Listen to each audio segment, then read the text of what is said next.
challenge of engaging and retaining workers in the supply chain. It's a topic of my conversation today with Dana Stiffler. She's Vice President, Distinguished Analyst with Gartner. Hi, Dana. Hey, Bob. Thanks for being with me today. So this is a big issue. Paint a picture for me, if you will, about just what it's been looking like in these last couple of years in terms of supply chain worker engagement and retention. It's been an incredibly difficult time the last few years, no question. And when we even think about every level, every job in supply chain, what we've been struggling with from the front lines of the plants and the DCs and our drivers to all of our desk-based roles that typically had sat in offices, and some people had to be quarantined in their homes. The biggest focus of our discussions on supply chain talent the last 3 years have been about how to retain, engage, and support our employees so that they can do their best work every day, regardless of the role that they play. And then also, because we were and continue to see pretty high levels of turnover, we're going to have to also get better at attracting new employees and appealing to candidates. You say the problem is pretty much across the board organizationally, but where is it most acute right now? So we still do see pretty high levels of turnover in manufacturing and distribution center jobs. We're maybe not at that high triple-digit annualized turnover that we were seeing in 2021 and 2022, but it's still an acute place where our clients are telling us that sometimes employees are not showing up for day one of the job. Sometimes they're coming for a day and sometimes not coming back. So it's a big challenge in these frontline roles in organizations. And then we're also hearing that in roles like supply chain planning, and particularly demand planning in the planning job family, are really difficult places to hire and retain for. And part of the reason for that, Bob, is that demand planners and other planning roles have such a great profile for doing a lot of other different jobs in supply chain. For example, as you know, a lot of supply chain leaders are looking to improve their analytics capability, right? And some of the technical skills and profiles, and the planning job family, and particularly the demand planning job family, turns out to be a great place to recruit from if you want people with some of those foundational skills and more of a technical orientation. So demand planners are in demand. Yes, they are. Yeah, because they're highly skilled, they're probably highly educated. So at one end you have that problem, but then down at the warehouse level, very fluid workforce. They can go anywhere, work in just about any kind of environment. Right. So, and we know that people are getting calls from recruiters for these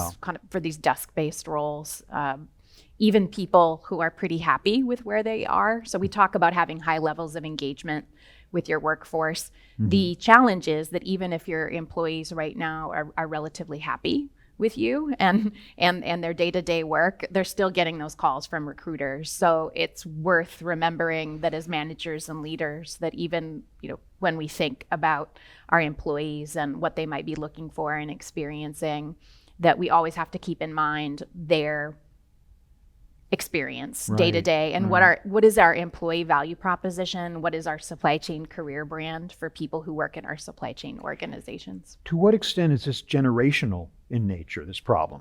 Yes, so there is a generational flavor to it in terms of the younger generations being more likely to turn over at higher rates, and that's always been the case, right? We've seen in kind of the younger levels that we would have more turnover.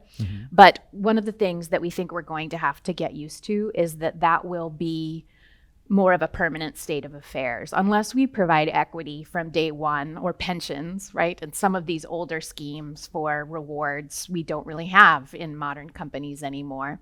And so we'll have to make peace with the fact that people might stay with us for maybe 2 to 3 years would be good, or 5 years. We're not going to have people staying 10, 20, 30 years. And that's a mindset shift that we have to cultivate.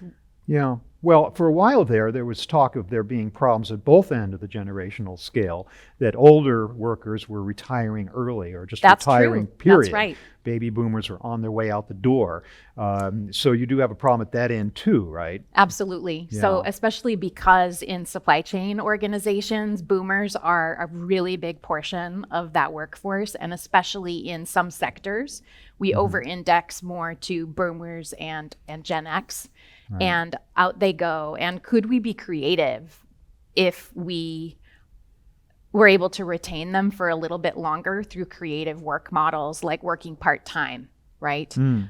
Or could they be consultants to us even as they kind of semi-retire? Because one of the things we are very worried about is that we still have more in the US for manufacturing jobs. We still have 2 openings for every human who can fill that job. And so we shouldn't necessarily be in a rush to help our boomer colleagues retire. We might need them to stick around for a little longer. If they're so inclined, we can still really use their expertise. Now, really, there are 2 aspects to this. One is how do you engage, and second is how do you retain? Yes. So address for me both of those real briefly. First of all, how do you get the people to come in the door in the first place? Right. So what attracts someone to your workplace might look a little bit different than what causes someone to stay or go.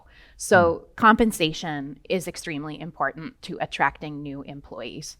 Once you have that employee and are providing a reasonably attractive work experience, compensation starts to recede in terms of priority, provided that it is competitive, right? So we have to make sure that that's competitive. So some of the things that we know candidates are looking for today they are definitely looking for pay. They are looking for flexibility. And flexibility looks different in different roles, right? Flexibility in the DC might look different than flexibility for a procurement professional or for a planner. And they're also looking for well-being, I would say. So especially if you're talking about the US workforce, we over-index more to really looking for good healthcare and well-being support from our employers. That's You say where we it comes from. over-index? Compared to other markets where you see more public health care. But in the US, we get a lot of our health care financial support from our employers. Yeah.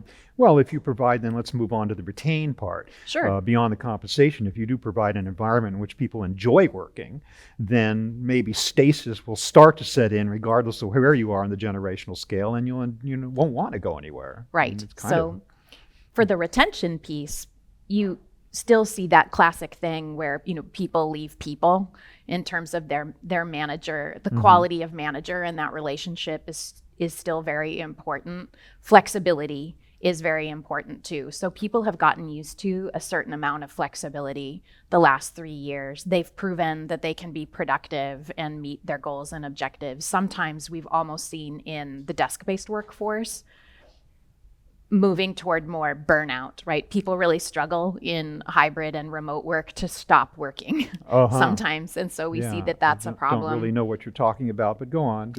I'm sure you've never heard of such a thing. That's right. Yes. And some of the other things that pop up that maybe supply chain leaders might not have considered are the importance of respect and gratitude in the day-to-day work experience as things that don't necessarily cost very much relative to some other things that we've talked about, but things that can have a big impact. And, supply chain cultures typically are not cultures where everyone gets a trophy, right? Or you get a pat on the back for doing your job. Participation medal. Right. And I've had some senior leaders say to me, you mean you want me to thank people for doing their job? Yeah, for what was expected of them in the first yes, place. And why would I do that? And I say, yes, that's exactly what we're looking for, is that you would show gratitude and respect. And there's, in fact, a incremental effort payout from authentically thanking and appreciating people. But now being injected into the conversation increasingly is the issue of diversity and inclusion.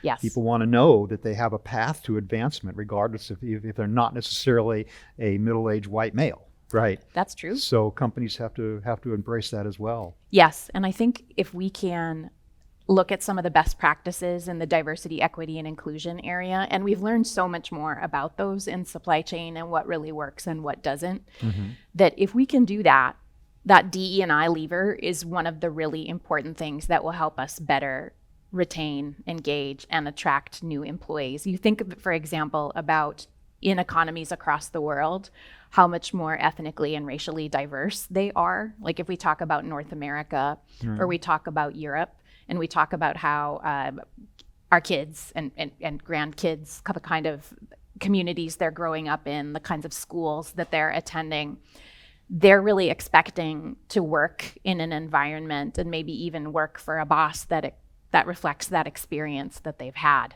Right. And so we have seen really good strides being made in leading supply chain organizations and putting their best foot forward with the diversity, equity, and inclusion. And there are also business and performance and risk management benefits associated with doing better with Right. DE&I. So, I mean, this is a topic that it deserves an entire conversation to Probably. itself, but could you also just give me a quick view into what the supply chain employee of the future is going to be like in terms of skills and talents required that are different from they are today? Yes. So I think the good news is, well, it's good news for me on the sort of older half of the workforce, is that a lot of the things that we know and have learned over the decades that we've been working will continue to be important in the supply chain profile of the future. So things like business and financial acumen, the ability to manage a project, for example, or influence a colleague will all be important. Our knowledge of supply chain functions and processes will continue to be important.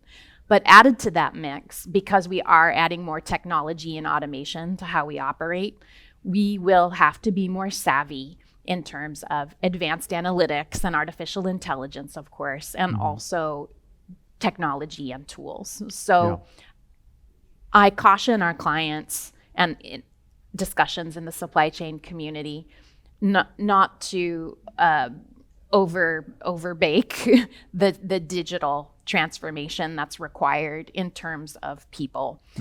We will all have to raise the boats to become more digital, right? We want to become more citizen programmers or maybe citizen data scientists, but it's not necessarily that we're all going to need to become advanced technologists. So this profile of the future, in fact, turns out to look very much like a really good supply chain consultant, is what I think it and that's what the data shows it does look like in supply chain organizations that are really mature and high performing. They have a lot of automation, and a lot of what their people spend their time on is process improvement, innovation, disruption, right? Exception handling across systems and things like that. So it looks very much like a high-end supply chain consultant and program manager. Dana, thank you so much for your incredibly valuable insights on the whole issue of supply chain employee retention, engagement, and the future of the employee. Thank you very much for your time. It's always a pleasure to talk to you, Bob. Thank you. I was speaking with Dana Stiffler of Gartner. Thank you very much for watching.